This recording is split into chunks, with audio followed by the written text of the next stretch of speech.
Hi, I'm Harry Forbes from ARC Advisory Group. I'm here today with Jim Hirsch, Vice President of Wind River for Industrial IoT.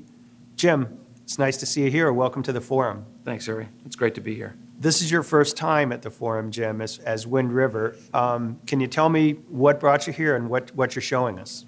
Well, what really brought us here was a paper that Exxon published last year, and we caught up and found it on ARC Web and in April of last year, and read through it and saw a lot of things that actually have been happening in other industries, and thought there was a lot of applicability for this industry.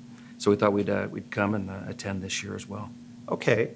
Well, you're showing the titanium product in the showcase, and how does that fit in, do you think, to the needs of process automation and the future direction of process automation?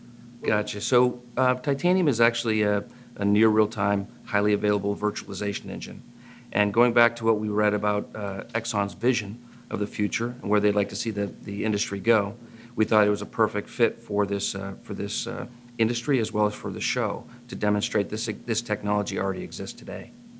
Okay, well, can you tell us a little bit more about how this has developed in other markets? Does it have what kind of street cred does it have in the industrial market? Gotcha. So in telecom, this evolution has been happening since 2010. There's a number of companies that have actually migrated to what's called a network function virtualization. What the industry is having problems with is with the cost of deploying hardware everywhere for the carriers. The carriers are having difficulty making money. So the evolution of the networking industry was to move to NFV, or titanium server serves that market, and virtualize hardware functions and turn them into software functions. So real-time plays into that intensively, right? I mean, it does. So we have, Wind River's really known for real-time.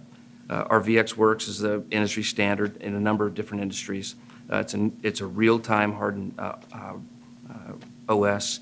We also offer embedded solutions for the embedded marketplace, but titanium sort of brings something different. It brings near real-time, as well as virtualization, as well as HA. Okay, and one other question kind of as a side. We know you as a software company. Can you explain a little bit, embedded software, you've got a number of software components in titanium, but you're showing hardware too. Tell me about the hardware. Where's that coming from? So our parent is Intel, right? We've been owned by Intel for about 6 years. We've been a wholly owned subsidiary of Intel. And they've kept us that way because really we're a de facto standard across multiple architectures in the embedded world. As we see more and more migration to Intel for standardized, virtualized machines, it only made sense for us to come up and actually develop a product, and actually demonstrate and show it on Intel.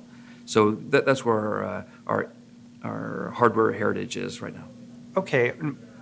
In terms of the kind of products that people would develop using this technology, how does this kind of software-defined product impact what they're doing? Well, it reduces the amount of hardware you actually have, proprietary hardware you might have deployed throughout a carrier network or even an industrial automation, process automation. So if you look at the current distributed control systems out there today, layer 0 will always be real-time, deterministic, and have a real-time OS in it. So anything on the very edge.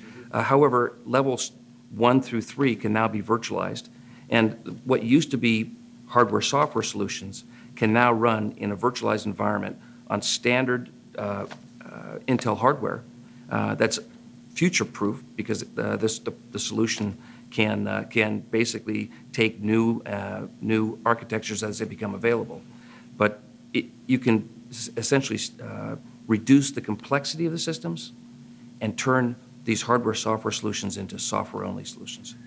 Interesting. That has a lot of commonality in terms of the message that we heard yesterday a little bit from ExxonMobil in the keynote. So I can see the relationship pretty clearly. Absolutely. Another theme we have here is the industrial Internet of Things, and we've spent a lot of time at ARC researching that in the past couple of years.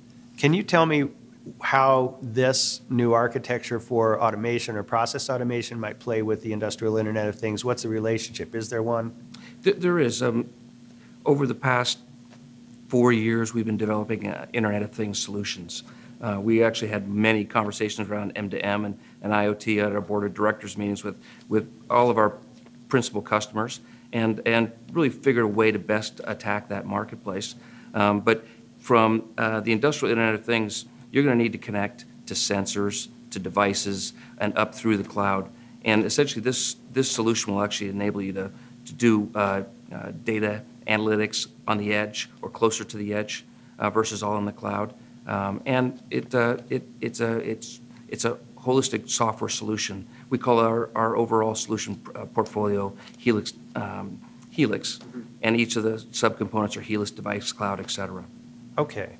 Well, this is a really interesting development in the process automation environment. I look forward to seeing you guys here again and again, and to hear what's going on with you and what Wind River is contributing to the market going forward. That'd be great. We'd love to come back. Okay. Well, look forward to seeing you again then, Jim. Thank you very much. It's great for you to be here this year. Thanks a lot for coming. Thank you. I'm Harry Forbes from ARC Advisor Group, and my guest has been Jim Hirsch from Wind River. Thank you very much.